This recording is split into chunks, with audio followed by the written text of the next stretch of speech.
Okay, ready? Redwall.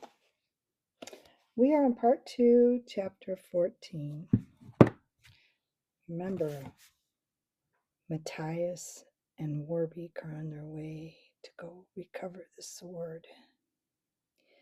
Okay, Matthias and Warbeak had made slow progress. The climb up to the arches and stained glass windows was long and arduous. Matthias had relieved the sparrow of her brick, so to make the going easier, pinioning her wings instead. At intervals, the young mouse drove spikes into the joints of the stone. He was careful not to look down. It was a terrifyingly impressive distance down to the abbey floor. Only once did he risk a quick glance, not certain if the dark spot on the ground might be Methuselah watching them. There was real peril in negotiating the curve at the top of the arch. Hanging tightly to the spikes he had fixed, Matthias leaned out dangerously. There was nothing but determination and the strength in his paws to stop him from plunging down to a frightening death. Gritting his teeth, he made it to the apex of the arch. He reached over the stone ledge which divided the arch from the stained glass windows above, and taking a firm grip, propelled himself upwards and sideways. His legs landed further along the ledge. With his cheek resting on the stone, he gave one last heave and rolled on to the safety of the ledge. Sitting up, Matthias knotted two ropes together. He lowered them to Warbeak, who was sitting below at the base of the arch. The sparrow looped the rope about herself. As she climbed, she aided Matthias by finding claw holds and making use of the spikes. Leaning back against the stained glass windows, they ate lunch. Warbeak gave a twittering laugh. Matthias, I'm all red mouse. Ha! You should talk, Warbeak, Matthias said. Look at you. You're blue all over. The bizarre effect was created by sunlight shining through the stained glass.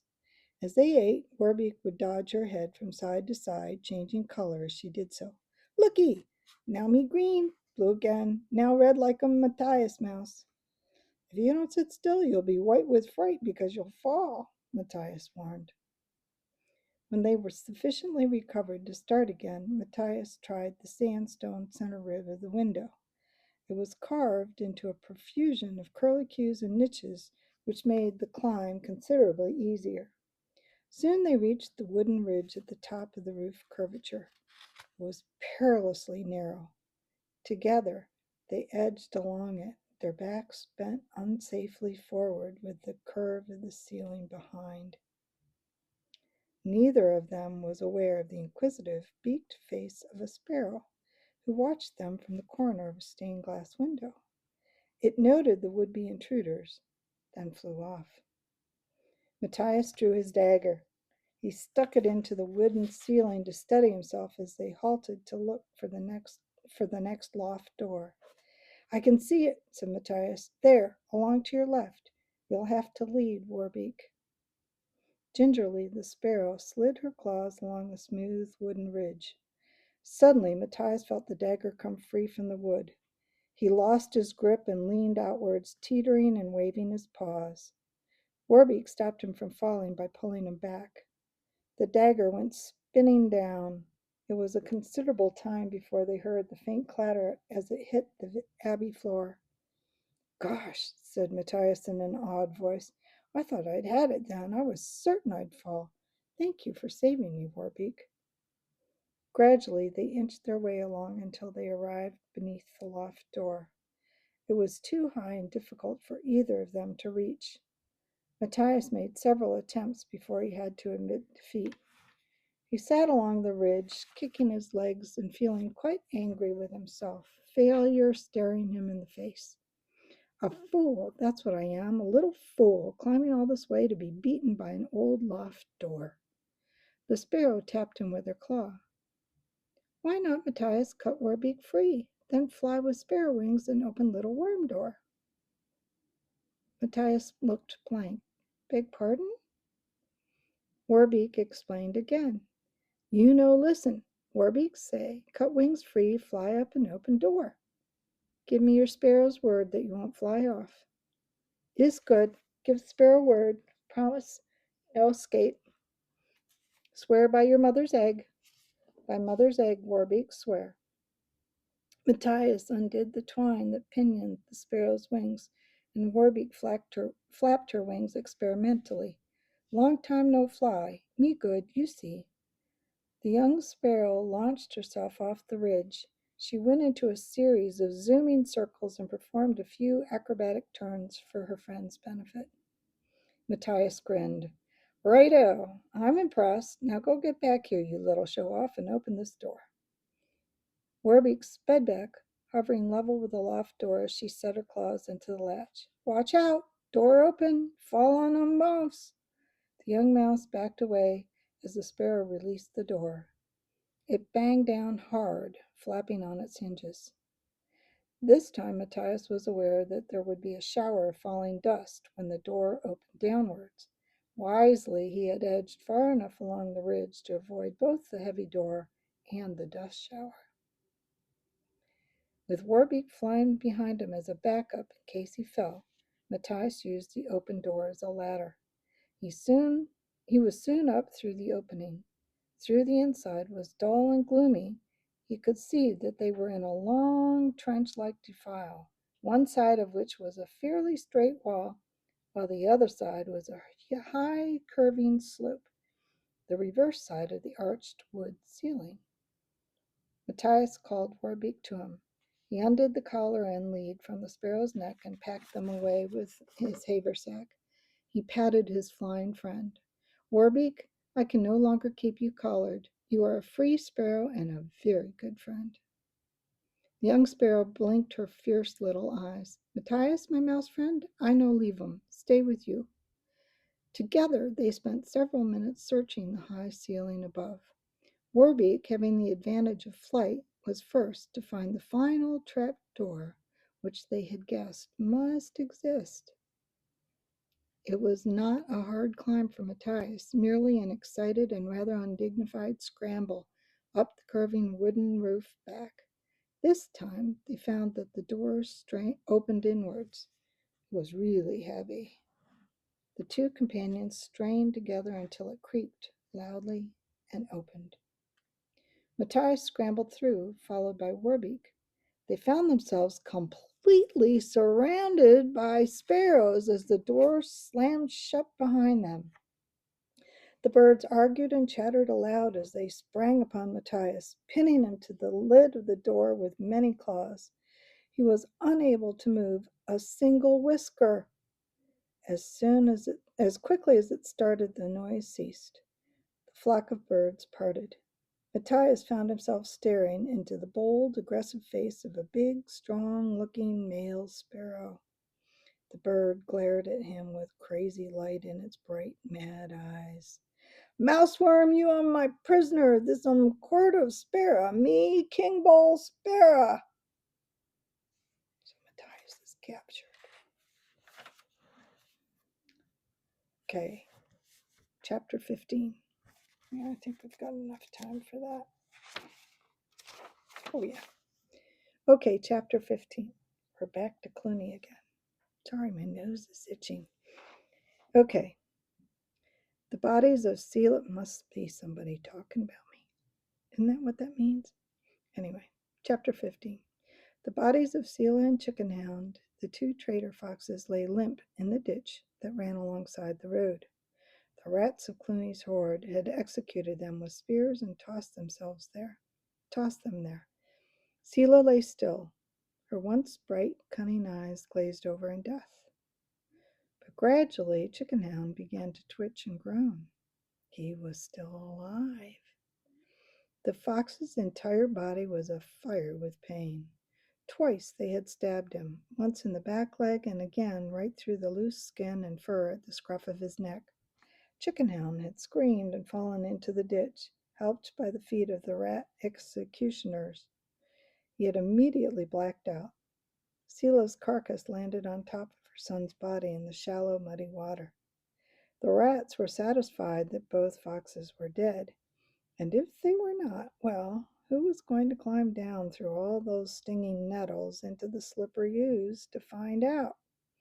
They hurled clods of earth at the prone forms in the ditch and stood watching them for some time.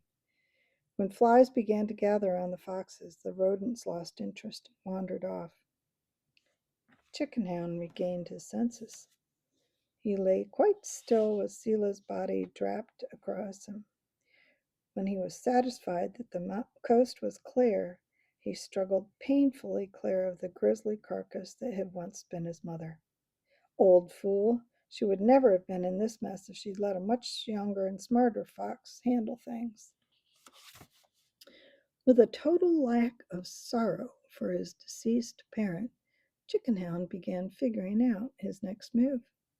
He would have to lie low in the stinking ditch until darkness fell. Even though he was severely hurt, the irony of the situation caused the young fox a silent snigger. It was he, not his mother, who had outwitted Clooney. Now he would be free with the revised plans of the attack upon Redwall Abbey. Surely that would be worth something. As soon as it was dark, Chickenhound made his move. He was only too glad to do so.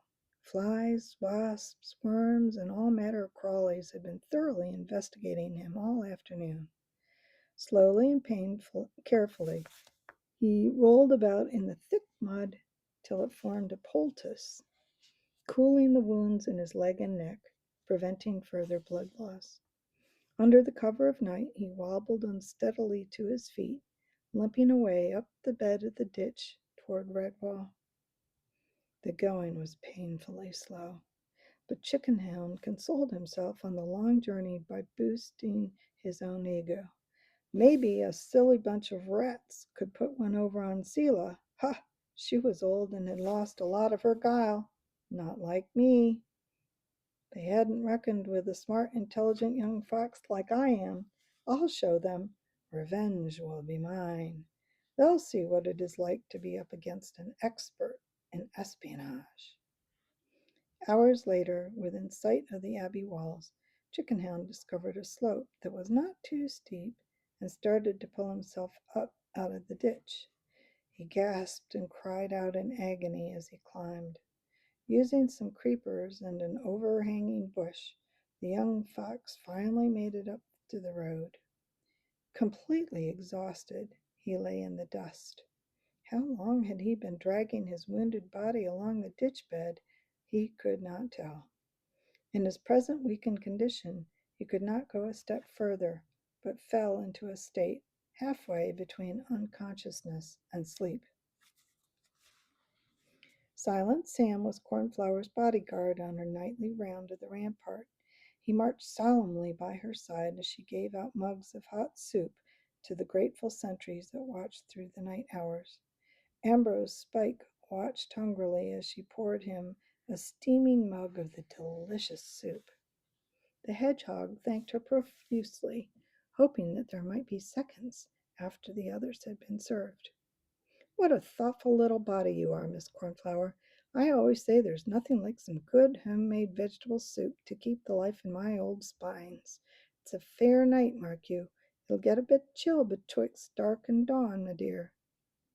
While the hedgehog and the mouse were chatting, Silent Sam was never still for a second. He trotted about on the parapet, always sucking his paw, leaping from stone to stone, fighting off imaginary foes with his tiny dagger. At first, Cornflower thought he was play acting as usual. The baby squirrel stood on top of the gatehouse threshold. Pointing down to the road with his knife, he beckoned Cornflower and Ambrose with his well-sucked paw to come and see something. The young field mouse wagged her ladle. "Put that dagger away and stop your climbing, you little scamp." Silent Sam remained as he was, like a well-trained pointer dog. "Perhaps he's trying to tell us something, miss," grunted Ambrose. He waddled over to the parapet and looked down to where Sam pointed. "Well, bless my soul, Miss Cornflower, I do believe that our little soldier here has spotted an object. There's a creature a-layin' down there, but I'm blowed if it's fish or fowl. There's so much mud and dust plastered on it," whispered the hedgehog. You stay put, Missy. I'll go and fetch help. Cornflower and Silent Sam stood looking down from the parapet. Ambrose, aided by Jess Squirrel and the Four-Mole, ventured out into the road to investigate. At their back stood a dozen stout mice guarding the gatehouse door under the command of Basil Staghair. "Steady in the ranks there," said the hare quietly. "Keep your eyes peeled for signs of ambush, and no talking now." Chickenhound was lugged inside as rapidly as possible. Unable to contain their curiosity, the defenders questioned the limp, half-awake fox as they carried him across the abbey grounds. "Did your friends the rat do this? I suppose it's sanctuary you want now. Ha! Where you be about, a-layin' in yon road?" Chickenhead's head flopped from side to side as he was borne along. He would only say one thing: "The abbot. I must see the abbot. Keep that badger away from me, or you'll learn nothing." Badger dismissed the rear guard and caught up with Ambrose. "I say, you'd best get that rascal straight to the jolly old abbot. Let him make his statement before he pegs out, don't you know." Chickenhound was hauled into the abbey building and laid out on a bench.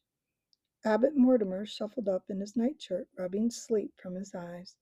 He inspected the fox's wounds with a critical, practiced look and spoke dispassionately. "Well, Fox, what do you want from us? No doubt Clooney, your master, has sent you here to spy." Chickenhound shook his head in weak denial. "Please, I must have some water." Jess Squirrel picked up the water jug but withheld it. "Tell the Father Abbot what you want, sly one," she rasped sternly. The fox reached out feebly for the water jug. Much to the abbot's dismay, Jess still held it at a distance. "Speak first. You'll get water when we get information," she insisted. The sight of an injured animal distressed the abbot, but he decided wisely to leave matters to Jess. The squirrel knew what she was doing. "Clooney's horde did this to me," croaked the fox. "My mother, Selah. They killed her.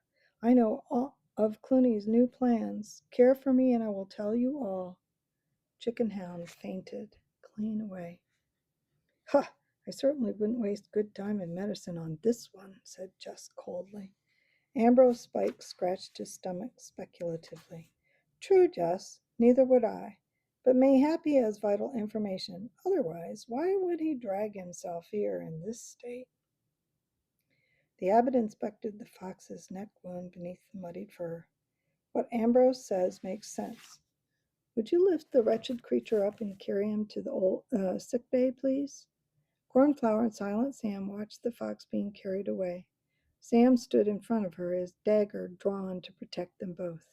She ruffled his pointed ears. "It's all right now, Sam," she said gently. "The fox can't hurt us. Thank you for protecting me." The little squirrel sheathed his knife and resumed paw-sucking. Winifred and Abbot Mortimer sat by the bed in the sick bay. They kept up their vigil until Chickenhound regained consciousness. The fox whimpered. He gazed around at the homely little room. "Oh, my neck! What is this place? Where am I?" he groaned. Winifred pushed the patient gently back up on the pillow and held a bowl of water to the cracked, dry lips. "Please drink this and lie still," she ordered.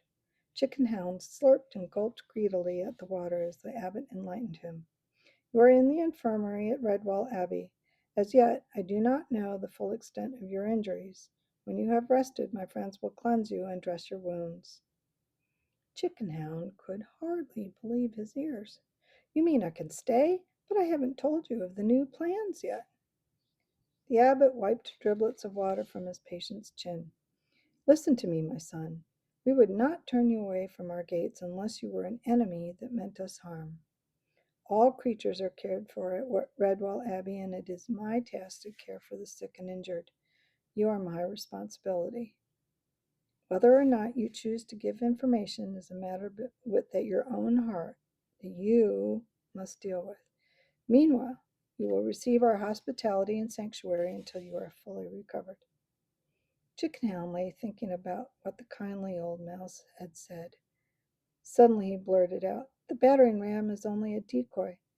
Clooney means to use it as a diversion so that he can tunnel underneath your abbey walls. I don't know exactly where he plans to start digging, but I do know that he will come at you from under the ground." The abbot shook his head reprovingly as Winifred lowered the lamp flame and drew the curtains. "Clooney is surely the spawn of darkness. He will stop at nothing, my son. Now I realize this, and I believe that what you tell me is true. But why did you crawl all the way to Redwall with this information, almost at the cost of your life?" Chickenhound did his best to look sorrowful and outraged as he lied. "Because they killed old Selah, sir. She was my mother. I will not rest until justice is done to her murderers." The abbot patted the young fox's paw. "Thank you for entrusting your confidence in us, young man. Close your eyes now and try to get some rest." When the abbot had departed, Chickenhound snuggled his filthy body down against the clean white sheets. He felt a little better already, well enough to have a quiet snigger. There was no fool like an old fool. This mouse was as stupid as Selah had been. Let the mice fight the rats and the rats fight the mice, but what did he care? Redwall must be a veritable treasure house to a clever young fox. There you go. Next time, Chapter 16. Until then.